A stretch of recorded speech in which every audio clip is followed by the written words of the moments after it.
Hey, what's going on, guys? Welcome back to the GM. It is your guy, Boulanger. Up next on the GM, grading the Baltimore Ravens 2024 draft class. Do me a quick favor, hit like. If it is your first time checking us out, hit subscribe. Also, hit the notification bell so that you get updates when we upload new content. Let's talk about it.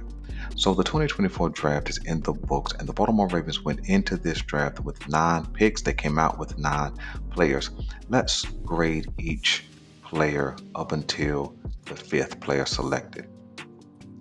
Let's start with Nate Wiggins. Nate Wiggins is pick number 30, cornerback out of Clemson, 6'1", 175-ish pounds. And Wiggins, I'm gonna give this grade a B plus. Not because I don't like the player. I actually love the player. I love what he brings to the table. Anything and everything you want in a cover corner, Nate Wiggins brings it. He has good height, 6'1", good length, an elite level speed, runs a 4.28 in the 40. He has closing speed, a good acceleration, great in coverage. He can play man and zone. So he's absolutely what you want in a cover corner. Been noted to be the best cover corner in this draft. And so the reason why I give it a B plus is I give the player an A. Okay. I give the pick a B plus because I think that the Baltimore Ravens could have got him if they traded back at the top of the second round. But when you love who you love, you select them. So I give the Baltimore Ravens a B plus for the Nate Wiggins pick. Let's jump down to pick 62, where the Baltimore Ravens selected offensive tackle Roger Rosengarten out of Washington. I give this pick an A plus. I give it an A plus simply because not that he's more valuable or better than Nate Wiggins, but I think that for what the Baltimore Ravens needed along that offensive line, Roger Rosengarten brings it to the table. He's athletic, he's quick, he has good feet, he has good hands. He plays with solid leverage. He's good in the run. He's also good in the pass, never allowing a sack at Washington. And so I think that when you think about what Rosengarten brings to the table, it's everything, right? And I think that the benefit of this pick, he doesn't have to be a day one starter. I think that he will come in and absolutely compete, probably at right tackle first. But I think that he certainly has the potential to beat out Daniel Falele. And just coming out of the draft, when you grade them both coming out of their respective drafts, he's definitely a better player than Daniel Falele. But the Baltimore Ravens said that they're going to give Daniel Falele a real opportunity to take that position at right tackle, which means that sets Rosengarten up to learn and develop the left tackle position, which is absolutely what I think should happen. I think they should put him primarily at the left tackle, training him and developing him, the mindset, the physical traits he already has, but learning the NFL game primarily at the left tackle so that when Ronnie Stanley needs a breather, Rosengarten can step in. When Ronnie Stanley is not available, he can step in. And when Ronnie Stanley probably departs in 2025 offseason, Rosengarten is already in house. So I absolutely love this pick for the Baltimore Ravens. When we drop down to pick 93, we got Adisa Isaac, edge rusher, and I don't remember where he's from out of college. I give this pick a C plus. Okay. And it's not that I don't like the player. It's not that the Baltimore Ravens didn't get good value in this pick because Isaacs was graded and rated as a second round pick. So to get him basically at the bottom of the third round is great value. But anytime we start throwing that word around value, right, that typically comes into the context of quantity. It's kind of like the difference between shopping at your local grocery store where you know you're going to get quality meats and canned goods versus going to a Sam's Club where you get it all in bulk. You buy it in bulk because it's more value, which means more quantity. And so sometimes the Baltimore Ravens like to throw that word around, good value. And so I think he's a good player, but I think his impact on this team this year is going to be minimum, simply because he's going to be behind Odafe. He's going to be behind uh, Ajabo, depending on what Ajabo is and isn't.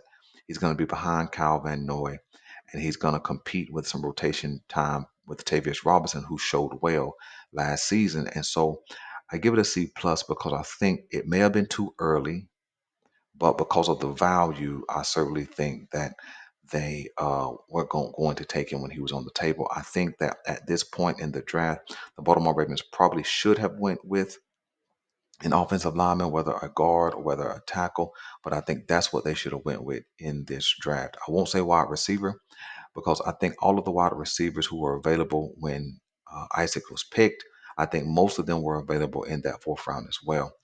I would have loved to have seen the Baltimore Ravens um, go offensive line again, right? And I'll talk a little bit more about that in a little bit.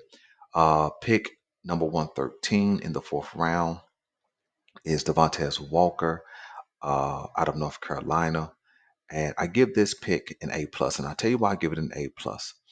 I don't necessarily think that Devontae Walker was the best wide receiver available, but I think he was the best wide receiver available for what the Baltimore Ravens needed.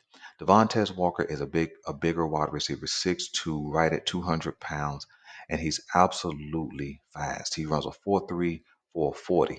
And I know that there's a lot of guys in this class that ran sub 4.4, but the fact of the matter is he's running closer to 4.3 versus 4.4.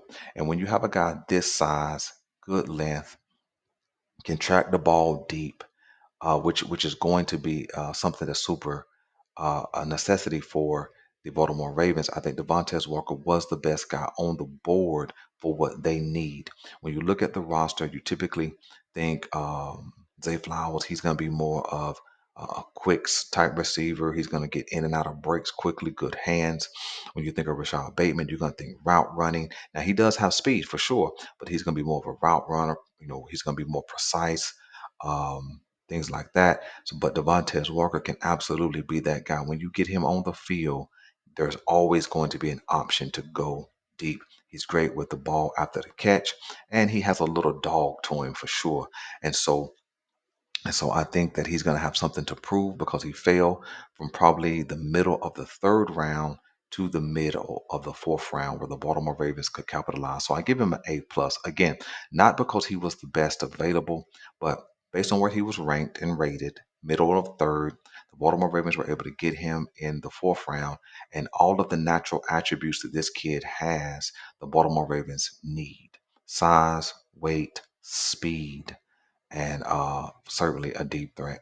So I give that pick an A plus. Besides that, the Baltimore Ravens hadn't done anything in this draft at wide receiver.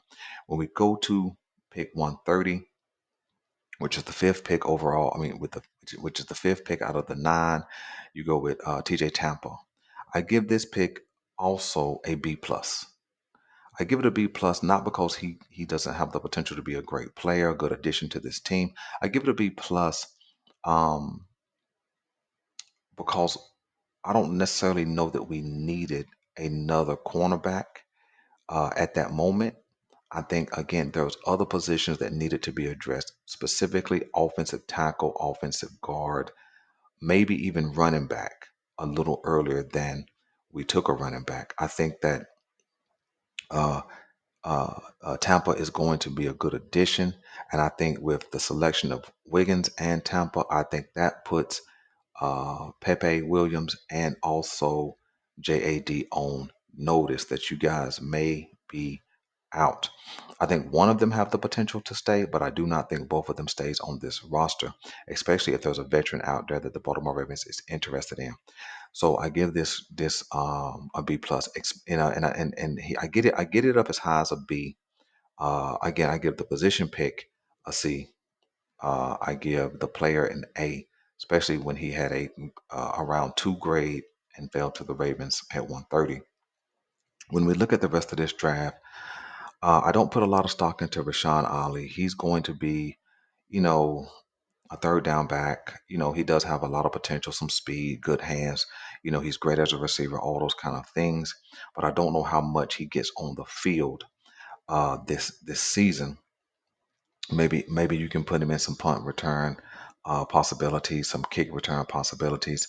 But that's who they picked in the fifth round. I don't have a grade for it because I didn't know much about this kid until the Baltimore Ravens drafted him. When you look at pick six and both the picks in round seven, don't have a grade for those either. Now let me assess the entire draft. I give the entire draft a C plus. And I give it a C plus because I thought the Baltimore Ravens fumbled the ball, so to speak, in the fifth, sixth, and seventh rounds. I thought that when you really see who they selected, I thought they could have packaged some of those picks together, maybe a six and two sevenths and traded up, maybe a fifth and two sevenths and traded back into the fourth round to get a more quality player. We get into the habit of, again, like I said earlier, saying value, value, value, but that just means quantity. And we've seen where the Baltimore Ravens will pick a lot of players, but some of these players aren't making the roster, which means you're picking these late round picks, which really could come off as UDFA selections. For example, Tyler Beatty. From a couple of years ago, I think he was a fifth or sixth round pick. He left the same year and went to the Denver Broncos. And then Cal Blue Kelly, a cornerback from last year in the fifth round, he left and went to Seattle. So you're not even really using these late round picks. So why not package them together and move up into higher rounds and get a better quality of player? I thought the Baltimore Ravens got some of what they needed in this draft with their first 5 picks. We needed an upgrade and depth at corner. They absolutely got that. They needed maybe another player at edge to push the competition a little in that edge rush room. They did that. They did pick up Roger Rosengarten, which adds a lot of depth and value and talent, especially at that left tackle position.